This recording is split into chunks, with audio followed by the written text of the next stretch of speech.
ఇప్పుడు వచ్చిన మీ అందరికీ నా హృదయపూర్వకమైన వందనాలు తెలియజేస్తాను. అందరికీ వందనాలు. మీ అందరికీ వందనాలు. అలాగే యూట్యూబ్ ద్వారా దేవుని మాటలు వింటున్న నా ప్రియమైన సహోదరులందరికీ, దేవుని పిల్లలందరికీ ప్రభువైన యేసుక్రీస్తు నామములో నా హృదయపూర్వకమైన వందనాలు తెలియజేసుకుంటున్నాను. రికార్డ్ అయితే నేను చూడడం వేసి అంటున్నదా నీకు దాని మీద ఎక్కడ నుంచి చేపిస్తారు. అదే ఇప్పుడు అది ఒక ఏదో పాతకాలం సినిమాలో ఒక తాళాన్ని నలుగురు మోసుకొస్తారు అనమాట. దేన్ని అది తాళాన్ని ఒక నలుగురు మోసుకొస్తారు అనమాట. మనోడు కూడా వచ్చి దేవుని స్తోత్రం కలుగును గాక. తమాషాగా ఉన్నా దేవుని బిడ్డరా, మంచి బిడ్డలు, ఈరోజు వాక్య కొరకు దినవృత్తాంతములు గ్రంథంలో రాయబడిన ఓ చిన్న వాక్య భాగాన్ని చదివి దేవుని మాటలు నేను ఒక్క మాట చెప్పి ముగిస్తాను. సమయం 1 గంట అవుతుంది, పర్వాలేదు. ఏదేమైనప్పుడు కూడా అంకుల్ గారు మంచి మాటలు చెప్పారు. దేవుని తలంపులు వేరుగా ఉంటాయి, మన తలంపులు వేరుగా ఉంటాయి. ఆయన తలంపులు మన తలంపులు వంటివి కావు. ఆకాశానికి భూమికి ఎంత ఎత్తుగా ఉన్నాయో దేవుని తలంపులు మన పట్ల అంత ఉన్నతంగా ఉంటాయి. దేవునికి స్తోత్రం కలుగును గాక. మంచిది. దినవృత్తాంతములు 2వ గ్రంథం. ఈ వారం మన వాక్య ధ్యానం నిమిత్తమై దినవృత్తాంతములు 2వ గ్రంథం 6వ అధ్యాయం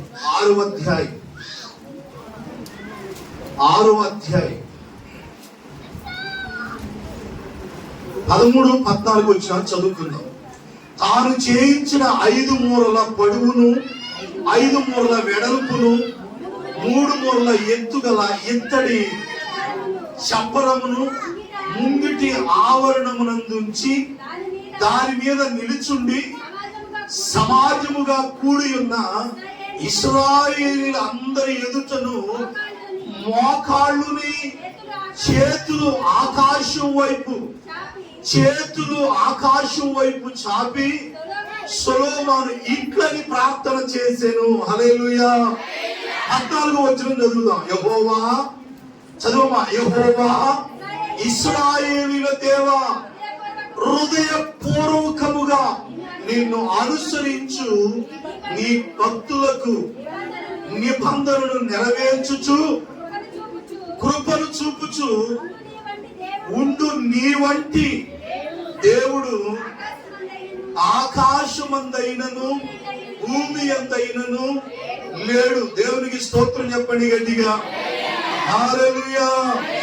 సొలొమోను దేవుని మందిరాన్ని కడుతున్నటువంటి సమయంలో దావీదు దేవుని మందిరం కట్టాలని ఉద్దేశం కలిగి ఉన్నప్పుడు కూడా దావీదుని దేవుని మందిరాన్ని దేవుడు కట్టొద్దని చెప్పాడు. ఎందుకంటే నీ చేతులు రక్తంతో నింపబడి ఉన్నాయి కాబట్టి నీవు దేవుని మందిరాన్ని కట్టడానికి నీ కుమారుడైనటువంటి సొలొమోను ద్వారా నేను కట్టించుకుంటానని దేవుడు దావీదుతో చెప్పాడు. కాబట్టి దేవుని మందిరానికి కావలసినవన్నీ కూడా దావీదు గారు సిద్ధపరిచారు. దేవునికి స్తోత్రం కలుగును గాక. దేవుని మందిరానికి కావలసిన మెటీరియల్ అంతా కూడా బంగారం, వెండి, ఇత్తడి, రాగు, ఇనుము మొత్తం కూడా అన్ని దేవదారు రాణులు, విలువైనటువంటి శ్రేష్టమైనటువంటి చెట్లు, కర్రలు, ఇవన్నీ కూడా దావీదు మందిరానికి కొరకు సిద్ధపరిచాడు. దావీదు దేవుని మందిరం కట్టడానికి అన్ని సిద్ధపరిచాడు. కానీ దేవుని మందిరాన్ని సొలొమోను ద్వారా దేవుడు కట్టించుకున్నాడు. సొలొమోను మందిరాన్ని కట్టించిన తర్వాత ఆయన మందిరంలోకి ఒక్కొక్క పనిముట్టు వస్తువుని, పరికరాలు, దేవుని మందిరంలో ఉండే ఉపకరణాలు, వాటిని ఏ కొలతల ప్రకారంగా దేవుని మందిరం చేయించాలా, దేవుని మందిరంలో ఏది ఎక్కడ ఉంచాలో అన్ని కూడా దేవుడు సొలొమోనుకి తెలియపరిచారు.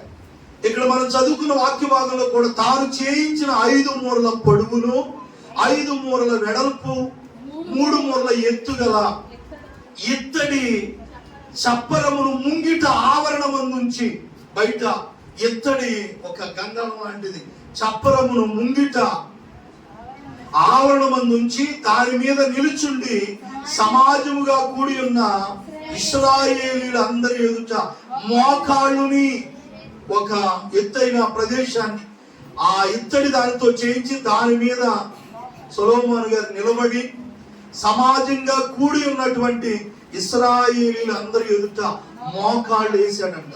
ఎవరైనా రాజు దేవుని మందిరం దగ్గర ఎలా ప్రార్థన చేశాడు చెప్పండి? మోకాళ్ళుని. దానియేలు కూడా ఎలా ప్రార్థన చేశాడు? మోకాళ్ళుని. రెండో పరాయి ఎలా ప్రార్థన చేశాడంటే చేతులు ఆకాశం వైపెత్తి దేవునికి స్తోత్రం కలుగును గాక. ప్రార్థించే విధానం సొలొమోను దేవుని యొక్క మందిరం దగ్గర మోకాళ్ళు వేసి చేతులు ఆకాశం వైపు చాపి సొలొమోను ఇలాగా ప్రార్థన చేశాను అనే మాట రాయబడింది. ఏమని ప్రార్థన చేశాడు? యెహోవా ఇశ్రాయేలీయుల దేవా, ఇశ్రాయేలీయుల దేవా అని దేవునికి ప్రార్థిస్తూ ఆయన ఏమంటున్నాడు అంటే, దేవా హృదయపూర్వకంగా నిన్ను అనుసరించి నీ భక్తులకు హల్లెలూయా అనండి. హృదయపూర్వకంగా అమ్మా ఇది చూడండి, హృదయపూర్వకంగా మనస్పూర్వకంగా ఈ రెండు ఇంచుమించుగా ఒకే పదజాలాలు. దేవుని పిల్లలమైనటువంటి మనం హృదయపూర్వకంగా చేయాల్సిన కొన్ని పనులు ఉన్నాయి. ఏ చేసినా హృదయపూర్వకంగా మనం చేయాలంట. ఎలా చేయాలి చెప్పండి? ఇష్టపూర్వకంగా మనస్పూర్వకంగా మనం చేయాలి. సొలొమోను ఏమని ప్రార్థన చేస్తున్నాడు? యెహోవా ఇశ్రాయేలుల దేవా హృదయపూర్వకంగా నిన్ను అనుసరించి నీ భక్తులకు. అంటే దేవుని అనుసరించేవారు ఎలా అనుసరించాలంటే హృదయపూర్వకంగా అనండి, హృదయపూర్వకంగా మనస్పూర్వకంగా. దేవుని బిడ్డారా, బయటికి చేసే కొన్ని పనులు ఉంటాయి, హృదయపూర్వకంగా చేసే కొన్ని పనులు ఉంటాయి.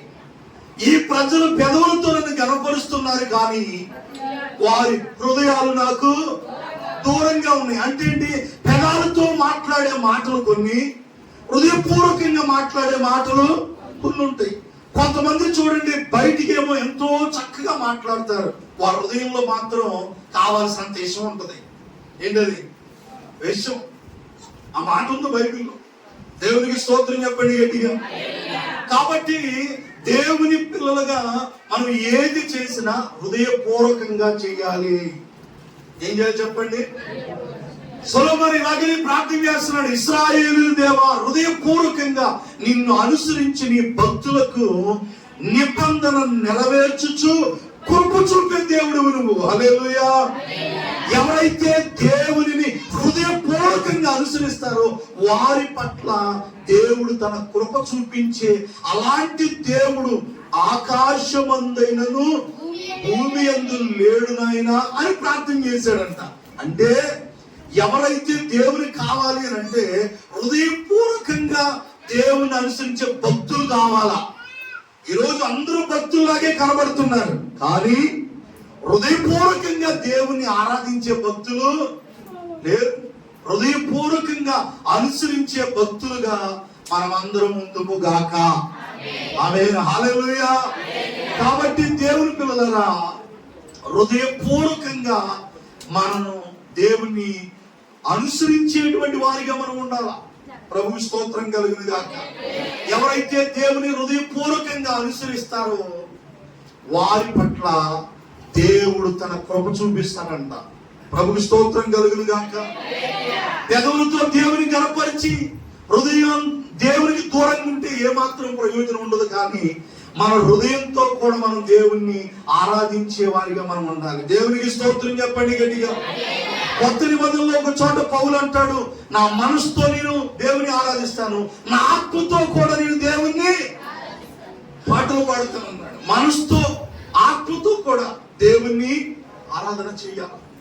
దేవుణ్ణి మనం మనస్పూర్వకంగా అనుసరించే వారికి మనం ఉండాలి. దేవుని పిల్లలారా, ఈ రోజున లోకంలో ఉన్నటువంటి పనులు, లోక సంబంధమైనటువంటివి ఏ చేసినా మనం మనస్పూర్వకంగా మనం చేస్తున్నాం, హృదయపూర్వకంగా మనం చేస్తున్నాం. కాబట్టి దేవుణ్ణి అనుసరించే ఆ విషయానికి వచ్చేసరికి హృదయపూర్వకంగా దేవుని మనం అనుసరించలేక ఆరాధించలేనటువంటి వారిగా ఉంటుంది. పెదవులతోనే మనం దేవుని కనపరుస్తున్నామే తప్ప హృదయపూర్వకంగా దేవుని మనం ఆరాధిస్తాం. ఎవరైతే హృదయపూర్వకంగా దేవుణ్ణి ఆరాధిస్తారో అనుసరిస్తారో వారి పట్ల తన నిబంధన నెరవేర్చి వారి పట్ల కృపను చూపిస్తారంట దేవుడు. ప్రభు స్తోత్రం కలుగును గాక. కాబట్టి దేవుని పిల్లలుగా హృదయపూర్వకంగా మనం ఏం చేయాలి? హృదయపూర్వకంగా మొదటిది దేవుణ్ణి మనం అనుసరించాలి. చెప్పండి. అలా దేవుని ఎవరైతే హృదయపూర్వకంగా దేవుని అనుసరిస్తారో వారి పట్ల దేవుడు తన నిబంధన నెరవేర్చి వారి పట్ల దేవుడు తన కృప చూపిస్తారంట. ప్రభు స్తోత్రం కలుగును గాక. రెండవ మాట మనం చెప్పుకుందాం. హృదయపూర్వకంగా మనం ఏం చెయ్యాలి? రెండవ మాట దేవుని వాక్యంలో నుండి హృదయపూర్వకంగా మనం చేయాల్సిన రెండో పని ఏంటో తెలుసా? సామెతల గ్రంథం 3వ అధ్యాయం. కాసేపు వాక్యం మీద పెట్టండి మీ దృష్టి అంతా. మీకు ఇక అలవాటు అయిపోయింది. ఎప్పుడు వెళ్ళిపోదామా ఇక మనసంతా ఇట్లాగే ఉంటుంది మనకి. దేవుని స్తోత్రం కలిగిన గాక. ఎందుకంటే మనకి ఆత్మ సంబంధమైన ఆలోచన కలిగిన వారు ఏం చేస్తారంటే ఇంకాసేపు దేవుని మాట వినాలా, ఇంకా కాసేపు దేవుని సన్నిధిలో గడిపితే బాగుండంటది అని అనిపిస్తున్నది ఆత్మ సంబంధమైన వాళ్ళకి. ఈ లోక సంబంధమైన వాళ్ళకి ఉంటుంది చూసారా, ఎప్పుడు వినాలా, ఎప్పుడు దీనికోసం చూసుకుంటూ ఉంటారనమాట. 3 రోజులు విన్నారంట దేవుని మాటలు. ఆ రోజు చేసే వాక్యం చెప్పేటప్పుడు దేవుని స్తోత్రం చెప్పండి గట్టిగా. ఎన్ని రోజులు? 3 రోజులు. వాళ్ళు వెళ్ళిపోయే సమయంలో వాళ్ళు ఎక్కడ దారి మధ్యలో మూర్చిల్లిపోతారేమో అప్పుడు వాళ్ళకి ఆహారం పెడదాం అనుకున్నాడు. అంటే ఆ 3 రోజులు వాక్యం పట్ల వాళ్ళు ఏం కలుగుతున్నారంటే ఒక దాహాన్ని కలుగుతున్నారు. దేవుని మాట్లాడాలని ఆశను కనపరిచారు. అందుకనే భక్తులు అంటారు, నీ మాటలు నాకు దొరకగా నేను వాటిని భుజించాను. దేవుని వాక్యం పట్ల ఒక ఆశ కలిగి ఉండాలి మనం. ప్రభు స్తోత్రం చెప్పండి గట్టిగా. వారానికి ఒకసారి దేవుని మాటలు మనం వెళ్ళలేకపోతే ఎలాగండి? దేవుని పిల్లలు, దేవుని మాటలు చాలా విలువైనవి. కాబట్టి హృదయపూర్వకంగా దేవుని అనుసరించినప్పుడు మన పట్ల దేవుడు తన కృపను చూపిస్తాడు. రెండవదిగా దేవుని హృదయపూర్వకంగా మనం ఏం చేయాలి అని అంటే సామెతల గ్రంథం 3వ అధ్యాయం చదువునా మొదటి వచ్చింది. నా కుమారుడా, నా ఉపదేశాన్ని మరువద్దు, నా ఆజ్ఞలు హృదయపూర్వకంగా కైకొనుము. ప్రభు స్తోత్రం చెప్పండి గట్టిగా. చేతులెత్తి హల్లెలూయా, హల్లెలూయా అలా ఉండండి. హృదయపూర్వకంగా నా కుమారుడా, నా ఉపదేశాన్ని మరువద్దు, నా ఆజ్ఞలను హృదయపూర్వకంగా కైకొనాలంట. ఏం చేయాలి? హృదయపూర్వకంగా దేవుని ఆజ్ఞలు కైకొనాలంట. ఏంటి చెప్పండి? ఎలా కైకొనాలి అనండి. ఎలా కైకొనాలా? హృదయపూర్వకంగా దేవుని అనుసరించాలి. అలా సొలొమోను ఎవరైతే హృదయపూర్వకంగా దేవుని అనుసరిస్తారో వారి పట్ల దేవుడు తన నిబంధన నెరవేర్చి ఆ వారి పట్ల దేవుడు తన కృపను చూపిస్తాడంట. అలాంటి దేవుడు భూమి మీద కానీ ఆకాశం ముందు కానీ లేడు అని సొలొమోను ప్రార్థన చేశాడు. ఎవరైతే హృదయపూర్వకంగా దేవుని అనుసరిస్తారు. రెండోదిగా సొలొమోను చెప్తున్న మాట ఏంటంటే, నా కుమారుడా, దేవుని ఉపదేశాన్ని నీవు మరువద్దు, నా ఆజ్ఞలు హృదయపూర్వకంగా కైకొనాలి. దేవుడు మనకు కొన్ని ఆజ్ఞలు ఇచ్చాడు. దేవుడు కొన్ని ఆనాటి దేవుని ప్రజలైన ఇశ్రాయేలుకి కొన్ని ఆజ్ఞలు, ఇలా జీవించండి, ఇలా నడుచుకోండి, ఈ ఆజ్ఞల ప్రకారంగా మీరు మీ జీవితకాలం అంతా వీటిని గైకొనండి అని ఆనాటి దేవుని ప్రజలైన ఇశ్రాయేలు జనాంగానికి దేవుడు తన చేతులతో రాయించి మోషే గారి ఆ యొక్క పర్వతం మీద దేవుడే స్వయంగా తన చేతితో రాసి 2 పలకలు ఇచ్చాడంట. ఎవరికి? మోషే గారు. ఇప్పుడు మోషే గారు ఏం చేశారు? ఇశ్రాయేలీయులందరికీ చదివి వినిపించాడు. వాటిని జీవిత కాలం అంతా ఏం చేయమన్నాడు? పాటించమన్నాడు. ఇశ్రాయేలీయులకి 10 ఆజ్ఞలు రాయించి దేవుడే ఇచ్చాడు. అవి ఇశ్రాయేలీయులు అందరూ ఖచ్చితంగా పాటించి తీరాలి. అప్పుడు వాళ్ళు ఇప్పుడు యుగంతమందున్న మనం అప్పుడు ఇశ్రాయేలీయులు ఎలా పాటించారో ఇప్పుడు మనం కూడా దేవుని ఆజ్ఞలు పాటించాలి. అలా ఎవరైతే దేవుని ఆజ్ఞలు హృదయపూర్వకంగా పాటిస్తారో వాళ్ళు భూమి మీద దీర్ఘాయుష్మంతులు అవుతారంట. హల్లెలూయా. దేవుడు వాళ్ళ ఆయుష్ను కూడా ఏం చేస్తాడు? పెంచుతాడు. అంత మాత్రమే కాకుండా దేవుడు ఇశ్రాయేలులకు చెబుతూ ఏమన్నాడంటే నీ పిల్లలకి వాటిని నేర్పించమన్నాడు, అభ్యసింప చేయమన్నాడు. నువ్వు దారిలో నడిచినప్పుడు, మాట్లాడేటప్పుడు, కూర్చున్నప్పుడు, లేచినప్పుడు దేవుని మాటల గురించి వాళ్ళకి చెప్పాలి. నీ నుదుట పాసికం వలె దేవుని ఆజ్ఞలు నీ యొక్క ద్వారబంధాల మీద. ద్వితీయోపదేశకాండం 6వ అధ్యాయంలో ఆ మాటలు స్పష్టంగా మనకు కనబడుతాయి. నేను ఒక్క మాట చెప్పి నేను ముగిస్తా. ప్రభు స్తోత్రం చెప్పండి గట్టిగా. హృదయపూర్వకంగా దేవుని ఆజ్ఞలు మనం ఏం చేయాలా? గైకొనాలా? గైకొనే వారిగా మనం ఉండాలా? అలా ఎవరైతే హృదయపూర్వకంగా గైకొంటారో అలాంటి వారిని దేవుడు ఎలా ఉంచుతాడు? నేను ముగింపులో చెప్పే ముందు ద్వితీయోపదేశకాండం 6వ అధ్యాయం చదువుతాం. నేడు నేను నీకు ఆజ్ఞాపించి ఈ మాటలు నీ హృదయములో ఉండవలెను. నీవు నీ కుమారులకు వాటిని ఏం చేయాలంట? అభ్యసింపచేసి అమ్మా నీ ఇంట కూర్చున్నప్పుడు, నువ్వు త్రోవలో నడిచినప్పుడు, నువ్వు పడుకునేటప్పుడు, లేచినప్పుడు వాటి గురించి మాట్లాడాలా. దేవునికి స్తోత్రం కలుగును గాక. ఇశ్రాయేలు ప్రజలారా వినండి, ఈ మాటలు మీ హృదయంలో ఉండాలా. ఎక్కడ ఉండాలా? హృదయంలో పెట్టుకోండి. ఈ మాటలు హృదయంలో పెట్టుకోవడమే కాకుండా మీరేం చేయాలంటే నీ కుమారులకు వాటిని నేర్పించాలి. మన పిల్లలకి దేవుని మాటలు నేర్పించాలి, దేవుని ఆజ్ఞలు నేర్పించాలి, దేవుని కట్టడలు వాళ్ళకి నేర్పించాలి. బాల్యం నుండి మన బిడ్డల్ని సండే స్కూల్కి వాళ్ళని చెప్పండి ఏం చేయాలి? పంపించాలి. చిన్నపిల్లల్ని చిన్నప్పటి నుంచి కూడా సండే స్కూల్కి కూడా పంపిస్తుంటే వాళ్ళు ఏం చేస్తారు? దేవుని మాటలు నేర్చుకుంటారు. దైవజనుడైన పాల్ యాంచో గారు ఎలా మారారో తెలుసా? సండే స్కూల్ పాప చెప్పిన మాట. దైవజనుడు గొప్ప మిషనరీ భక్తుడు, సేవ చేసిన ఆయన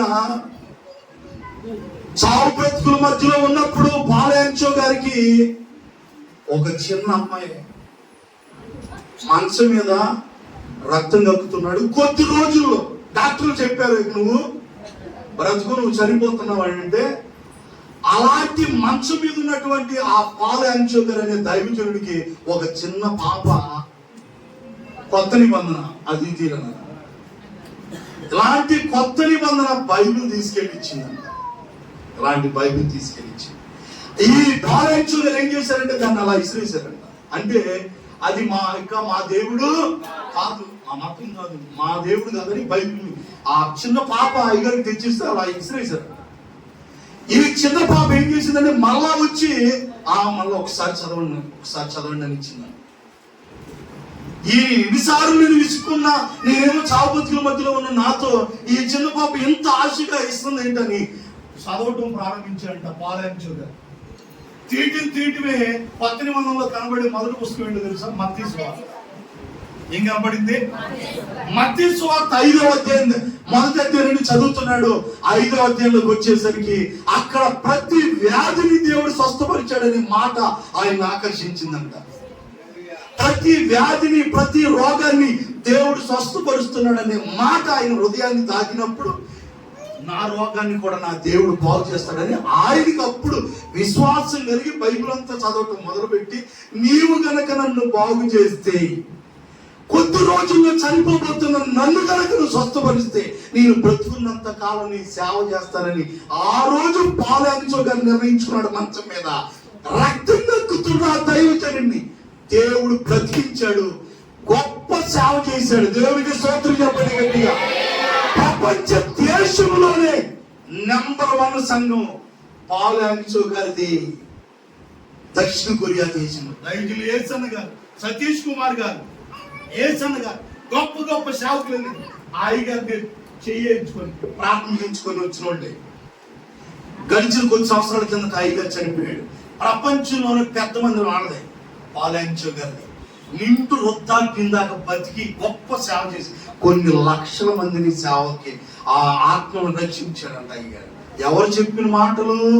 ఒక చిన్న పాప సండే స్కూల్ పాప అయితే బైబిల్ ఇచ్చిందంట. మన బిడ్డలకి దేవుని మాటలు నేర్పించుదుముగాక. హల్లెలూయా. అలాగే నేర్పించి కూర్చున్నప్పుడు వాటి గురించి మాట్లాడాలి. సూచనలుగా వాటిని నీ చేతి కట్టుకోవాలా. ఏంటి? దేవుని మాటలంట చేతికి కట్టుకోవాలంట. దేవుని మాటలు వాటిని కట్టుకోవాలా. తర్వాత అవి నీ కన్నుల నడుమ బాసికాల్లాగా, నీ కన్నుల నడుమ ఆ దేవుని మాటలు బాసికాల్లాగా ఉండవలేను. నీ ఇంటి ద్వారబంధాల మీద, నీ గౌళ్ళ మీద. ఏంటి? మన ఇంట్లో ఏం పెట్టుకోవాలా? వాక్యాలు పెట్టుకోవాలి. గౌళ్ళ మీద, గుమ్మాలు మన మీదకి రాదు. హల్లెలూయా చెప్పండి గట్టిగా. హల్లెలూయా. నీ గుమ్మాల మీద, నీ ద్వారబంధాల మీద, నీ తలుపుల మీద దేవుని వాక్యం ఉండును గాక. హల్లెలూయా. కాబట్టి దేవుని ఆజ్ఞలు ఎవరైతే హృదయపూర్వకంగా గైకుంటారో, హృదయపూర్వకంగా మనం చేయాల్సిన రెండో పని దేవుని ఆజ్ఞలు హృదయపూర్వకంగా మనం గైకొనాలా. ద్వితీయోపదేశకాండం 28వ అధ్యాయాన్ని మనం చదివినప్పుడు అక్కడ దేవుడు చక్కగా తెలియపరిచినటువంటి ఒక్క మాట చదివించి నేను ముగిస్తాను. హృదయపూర్వకంగా దేవుని ఆజ్ఞలు గైకొనాలి, వాటిని మన పిల్లలకు నేర్పించాలా. అలా చేస్తే తల్లి 14వ వచనం చదువురా. 14వ వచనం, అన్య దేవతలను అనుసరింపకయు వాటిని పూజింపకయు ఉన్న ఎడల నీవు అనుసరించి నడుచుకొనవలెనని నేడు నిన్ను ఆజ్ఞాపించుచున్న నీ దేవుడైన యెహోవా ఆజ్ఞలు విని వాటిని అనుసరించి కైకొని ఎడల. హల్లెలూయా గట్టిగా. యెహోవా ఆజ్ఞలు విని వాటిని అనుసరించి కైకొని ఎడల. ఏం చేయాలి? దేవుని ఆజ్ఞలు వినాలి, వాటిని అనుసరించాలి, హృదయపూర్వకంగా వాటిని విని వదిలిపెడితే ఇంకేం? వాక్యం విని ఏం ప్రయోజనం? వినాలా, వాటిని మన జీవితాల్లో అనుసరించాలా, వాటిని హృదయపూర్వకంగా కైకొని ఎడల. అప్పుడు దేవుడు ఏం చేస్తాడంటే యెహోవా నిన్ను తలగా నియమిస్తాడు. ప్రభువు స్తోత్రం చెప్పండి గట్టిగా.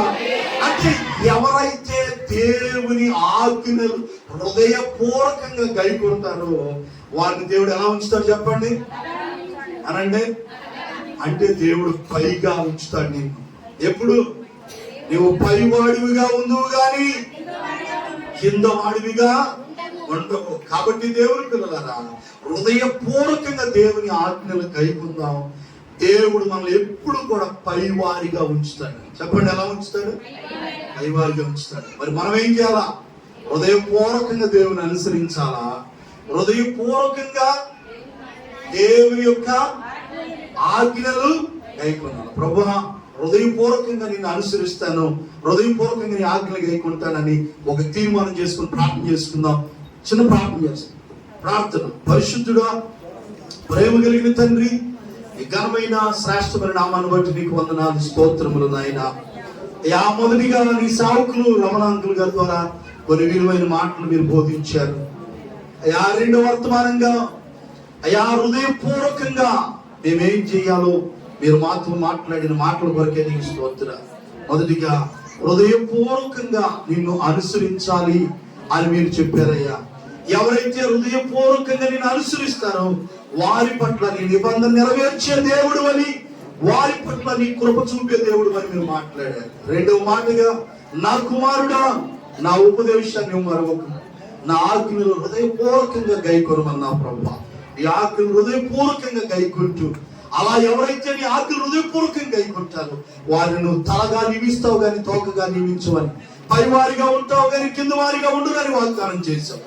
నీ ఆజ్ఞలు విని వాటిని అనుసరించి ఎవరు గైకొంటారో, హృదయపూర్వకంగా ఎవరు గైకొంటారో వారిని తలగా నియమించే దేవుడు. ఎవరైతే నీ మాటలు విన్నారో, విన్న మాటలను హృదయంలో పెట్టుకొని నీ వాక్యాన్ని హృదయపూర్వకంగా గైకునే వారిగా, హృదయపూర్వకంగా నేను అనుసరించే వారికి ఉన్నట్లుగా సహాయం చేసిన బిడ్డలను దీవించి ఆశీర్వదించి, ఈ వాక్యం ఎవరైతే యూట్యూబ్ ద్వారా నీ మాటలు విన్నారో వారిని, వారి కుటుంబాలను కూడా దీవించి సహాయం చేయమని యేసునామములో నీ నామం మహిమార్థమై జరిగించండి. ఏ ఉద్దేశంతో ఇవి ఏర్పాటు చేస్తున్నామో నీకు తెలుసయ్యా. సంఘం బలపడాలి, నూతన వాక్యాలు వర్తమానాలని బలపడాలనే ఉద్దేశంతో ఇవి ఏర్పాటు చేస్తుంటుండగా ఈ సభలు మహిమకరంగా జరిగించి అయ్యా ఈ పాంప్లెట్స్ వేయించడానికి మీరు సహాయం చేసినందుకు నీకు వందనాలు. బిడ్డల చేతిలో ఇస్తుండగా వారు ప్రతిదినం కూడా వీటి నిమిత్తమై ప్రార్థించుకునే బిడ్డలు కొంతకు సహాయం చేయి తండ్రి, కుమార, పరిశుద్ధాత్మను వీటిని దీవించి ఆస్వాదించమని యేసు నామములో అడుగుచున్నాము తండ్రి, ఆమేన్.